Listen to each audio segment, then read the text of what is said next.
So let's talk about recording choirs. I've recorded choirs since 2002. That's almost 20 years. Now, I still recorded rock bands, country bands, and so on, but I added choirs because it was just a nice, something fairly easy that could be done. But there's certainly some steps that you need to follow through with, and it's not so much different from recording live rock band or country bands, but there are some differences to a certain degree, and I will explain that as we discuss these four things. So let's jump into the four tips that I have for you. They're not exhaustive tips. You can add to them and certainly make your own list, but these are what I follow for every choir performance that I do. So the first tip I have for you here is have a pre-performance meeting with the choir director. Now you can do this in person or via email, but there are several things that you need to know. The first thing is, where is the venue? Is it in a school? Is it in a university? Is it in a church? Or is it in an event hall? That way you know what you're walking into when you go in there. Now, each of those environments have different things to consider when you go in there. Now, the other thing you want to know is the choir going to be singing from the front of the platform? They're going to be singing in the round? Are they going to sing, is there a balcony on the left or right? I've had that before where there's a balcony on the left and the right, and then the choir was in the front and the back along with an organ in the back. So I needed microphones to cover all of those areas. Now, they weren't there the whole time. They were there for like 2 numbers, but the rest of it was up front after that. So you need to know that to plan accordingly for cables and what you're going to need for a microphone. And then also, are they going to be singing in the rows between the seats? That's something that's been done too at some of the choir events that I've recorded. And then where do they want you to set up? They may not have any idea, so you may have to figure that out when you get there. But sometimes they may say, we want you to set up behind the platform. Now, sometimes I've had to set up at the back of the auditorium or the church or this seating in the school. But find a place where you're least inconspicuous, and you may have a very long run to get your cables to the microphones.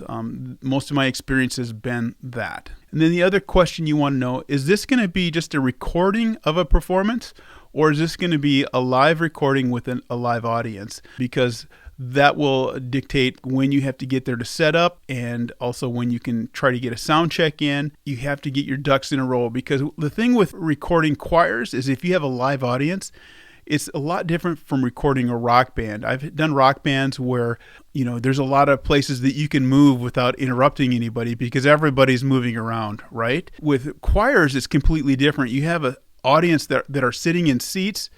Everything's a lot more proper. The choirs are usually in robes, so they're a lot more proper. This is so completely different. So if you got maybe a bad cable or something happening, you're hearing something in your headphones that doesn't sound right, it's almost impossible to troubleshoot at a choir recording. It's unless there's no audience, then you can kind of move around and do so. But once there's an audience, it changes things dramatically. So you have to have your ducks in a row. Okay, tip number 2, bring everything you need. I know that sounds obvious, but believe me, you would not believe how many times I have forgotten something until I started making a checklist. So let me give you a few things that I have on my checklist that I need to pack for the recording. The first thing is, what am I going to be recording with? Am I going to have some kind of recording device like a field recorder? I don't use those. I haven't seen those used yet. Maybe some people are. I've been a little leery on trying them because I don't know what the audio quality is going to be like that on a field recorder. I've basically used either my laptop, or I used to have a Roland VS2480 that I would take and record with, and those have been really reliable. But so you make sure you bring your recording device, your laptop and interface, and a mouse if you use a mouse, and any screens that you might need if you don't have the laptop. And then you want to make sure that you have the connecting cables all ready to go. You don't want to get to the site and you have an interface and a computer, but no USB or FireWire cable or whatever you're using. Obviously, you want to bring adequate number of microphones and mic stands. And then you want to bring microphone cables. You want to make sure you have enough of them. You need to know how many feet you're going to need to reach from where you're sitting to where the mics and the mic stands are. And don't forget to include the way up the mic stands. The other thing you want to bring are at least 1 or 2 electrical extension cords. Now, I bring 2 just in case I need the extra distance, and I just bring like 2 20-footers. And a lot of times I don't need that. I think there's only one time where I ever needed 20 foot, but I bring 2 just in case something happens to the one. And then I bring a power strip as well to plug in all my devices. So, and then I bring a table and a chair. Sometimes at a church, if you're recording behind the platform, or schools, it doesn't matter. If you're recording behind the platform, you will want your own space to sit at. So bring a table and a chair. Don't count on the facility to have that for you. Even though they might, there's times where they won't. Tip number 3, mic placement and mic positioning. Now, mic placement is going to depend on where the choir is. If the choir is going to be singing from the front on the platform, you might be able just to get by with an XY mic position. Okay, and that looks like this. And there's 2 different ways that people normally do that. And here's one where the 2 mics are at 90-degree angle and the heads of the microphones are just touching. And then here's another one where the heads are overlapped on top of each other, but they're both at a 90-degree angle. Then here is another common one that I used on the last recording I did, and it's a spaced setup. So between these 2, that's all I use actually, is these 2 methods right here. Now, there is another method called ORTF. Now, that one looks like this. Now, I have not used that one live. It's a very simple one, so I'm not sure why I haven't used it. I've used it for recording acoustic guitars, but I have not used it for recording a choir. So let's go on to tip number 4, and that is keeping your recorded mix pure. So let's jump into that. Okay, so let's take a quick listen to this and hear what we're working with. I'm going to bypass all the plugins, and this is what the mics picked up that day.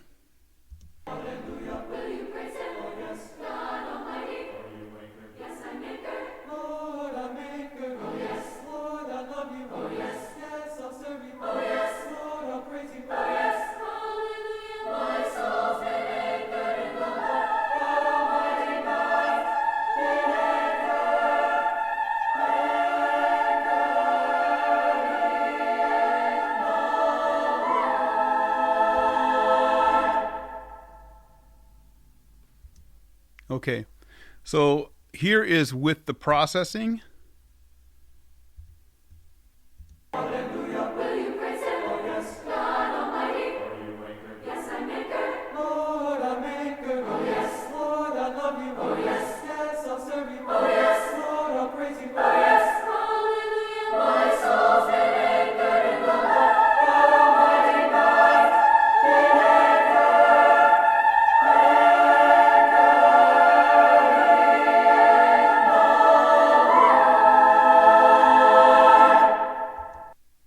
You can hear the nice decay of the acoustics of that room. It's very, very nice. Okay, I'm going to play a little bit and then bypass the plugins so you can hear like an A and B. I'm going to get where they pick up a little bit more here. Plugins are engaged.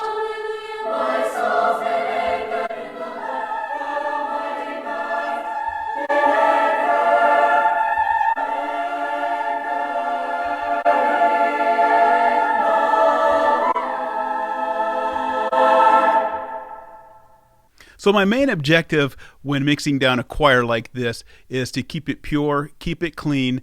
I don't want to hype anything. I don't want to put a lot of compression on there. I don't want to, in fact, if I don't have to use compression, I won't. I do have a limiter on there, but that's not doing anything, and I'll show you that in a second. When I first started recording, I used some very inexpensive mics. I used the AKG C1000s to record many, many, many choirs. They work great. They're a great workhorse mic. They work great for choirs, great for overheads on drums, great for miking guitar amps, great for vocalists. There's just so many things that AKG C1000 does really well, and I have a pair of them. For this, I use the Neumann TLM 102s. I have a pair of them. And the thing is, when you record a choir, you do want to use pairs. They don't have to be matched, but you want to keep them in pairs. And then I also have some Shure KSM 37s that I use to record choirs. And then I have some ribbon mics, but I don't usually take those out. Let's jump into this. Let's look at the plugins and what I did. Very sparse, really not a lot. So this is going to be quick and easy. The first plugin I put on, and I'll bypass them all, was this Abbey Road vinyl plugin. And let's hear what I'm doing here. And what I did was I just used a preset called Mix Bus Hi-Fi, and if it had any noise or crackle or clicks on there, I shut them off. Otherwise, it's pretty true to the preset.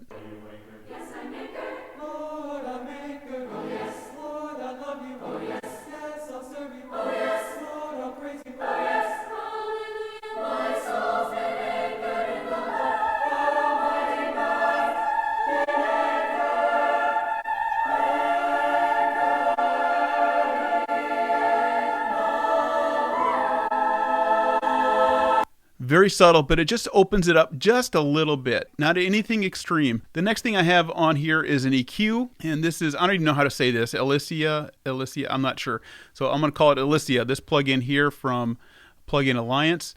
This is a great plugin, very smooth, and this is another preset here. I don't know if I changed anything. Actually, I did. I pushed the warm button in here. What I'm running here on this plugin is I'm filtering out the low end, but I also have it boosted at 6.1, which turns into a resonant filter at that point. So we're pushing up 6.1 dB at the 41 hertz. Now I do have this set on mid side, so everything on this side here is set for mid, and everything on this side is set for the sides. So the sides are left and right, mid is down the middle. This next one here, this is actually a cut. So at 100 hertz, I have 2.5 dB. Again, this is a preset, so I'm using the preset, and I just made a couple small changes. So 669 hertz, I have a boost at 6.5, so it's giving us some of that warm sound. And then I have a boost at 4.7 dB boost at 8.8K. And then I'm doing a cut over here at 13K, and then I'm having the resonant filter at 11.2. These are very, even though that's a big number there, it's basically very smooth sounding, and it's not harsh at all. So over on the sides here, what I have going on is I have a cut here. So this is actually, when this is pushed in, this is a cut, a reduction, and I'm reducing 9.5 dB at 84 hertz. And then this one's not doing anything. This one here is 3.4 dB of gain at 515 hertz. 4.2 at 4.4 gain on that 4.2K. And then at 5.8K, there's nothing going on there. So let's take a listen to what this is doing.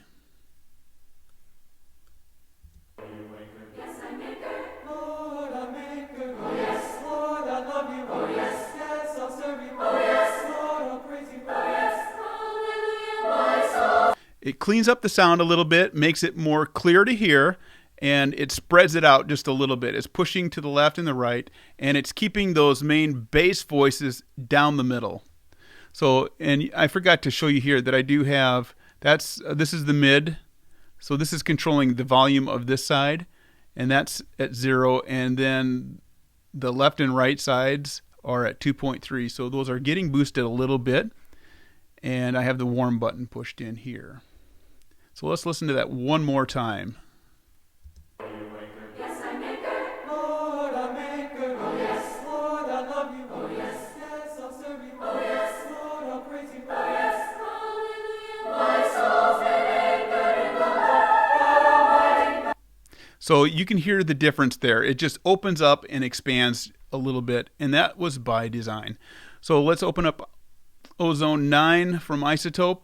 Now on this one, the maximizer on this limiter, so what I'm doing here is the ceiling set at a -1 and thresholds at -2. I'm using the IRC4 modern setting, vintage tape set at 15 IPS, and then I just adjusted these to my liking. Very subtle, everything's super subtle. The imager is probably doing some lifting here a little bit, but I use the learn button on here. I'll play it and use the learn button. Once that learn is set, then I'll just tweak a few things as I hear it. Dynamics, again, I use the learn button, and then I did a couple tweaks, mainly at the end part when that soprano is going way up there. And so I did some tweaks for that. That's the only reason I have that on there. And then the EQ is doing nothing except the low end roll off there. So let's take a listen to this and bypass, then I'll turn it on. I do have it gain matched here, but I feel like it still gets louder. Yes, I make it. Lord, I make it. Oh, yes, Lord, I love you. Oh, yes, yes, I'll serve you. Oh, yes, Lord, I'll praise you. Oh, yes, hallelujah. My soul's been anchored in the Lord. God Almighty, my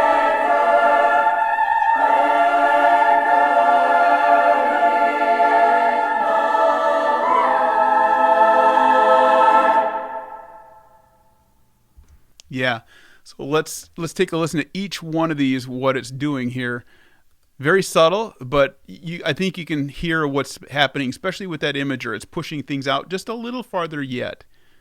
Yes, I make it. Lord, I make it. Oh, yes, Lord, I love you. Oh, yes, yes, I'll serve you. Oh, yes, Lord, I'll praise you. Oh, yes. So that's what the EQ is doing with the low end filter there.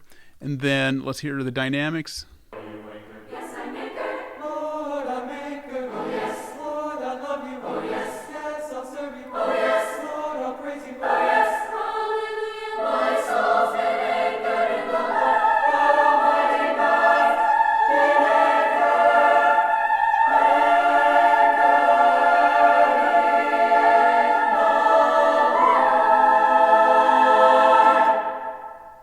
So I'm getting some gain reduction right there of a max of 1 dB, but most of it's brought around the half dB portion there. Again, I'm not looking for anything extreme, just a little bit of control on that.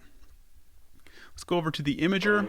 yes, I make it. Lord, I make it. Oh, yes, Lord, I love you. Oh, yes, yes, I'll serve you. Oh, yes, Lord, I'll praise you. Oh, yes, hallelujah. My soul's been anchored in the Lord. God Almighty,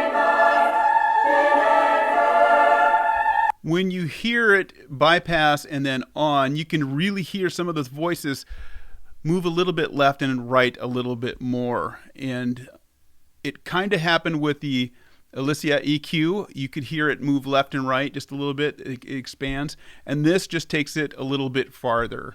Let's listen to that one more time. yes, I make it. Lord, I make it. Oh, yes, Lord, I love you. Oh, yes, yes, I'll serve you. Oh, yes, Lord, I'll praise you. Oh, yes, hallelujah. My soul's been anchored in the Lord. God Almighty,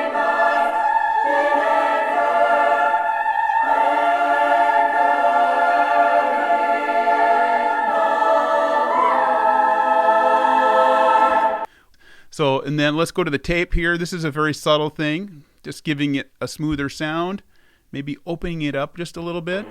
yes, I make it. Lord, I make it. Oh, yes, Lord, I love you. Oh, yes, yes, I'll serve you. Oh, yes, Lord, I'll praise you. Oh, yes, hallelujah. My soul's been anchored in the Lord. God Almighty,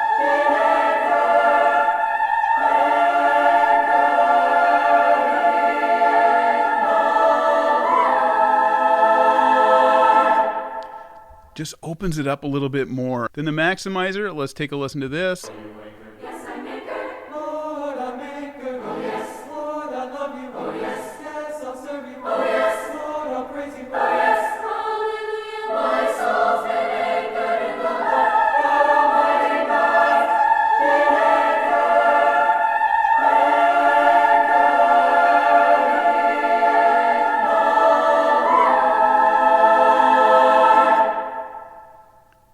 Not doing a lot, just a little bit of gain reduction there at the very end on that high note where the whole group is doing a crescendo there. So that is it. Very simple and some subtle changes. I wasn't looking for anything extreme. I want the listeners to feel like sitting in the sweet spot of that room.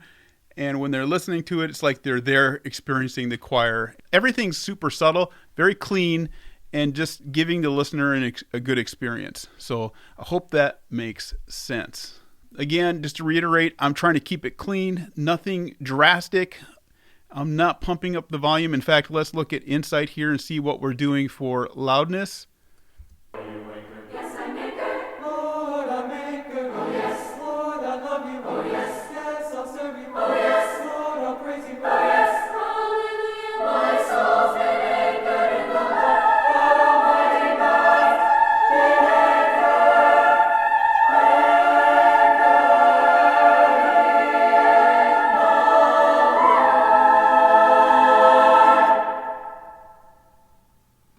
So integrated, we're at 13.5, and short term, I think we were down to 11. I wasn't really looking at short term so much, but I was looking at integrated there, and we were at 13.5 when it got to the loudest there. So we were staying in a nice range there. You know, I could probably bring some more volume into it with the limiter or even on the channel where it's very transparent yet. In fact, there's 8 or 9 songs on here, and what I'm going to need to do is when I master it, I will go through, have all the songs in the order that they're going to be in, and then figure out what I'm going to do for the overall mastering volume at that point. But it's probably going to be very close to this, maybe 1 dB more, maybe half a dB more, I don't know. The other thing is Isotope RX is a great product. There was no live audience for this recording. It was just a recording in a church for a school, and the acoustics are great, but there's no audience.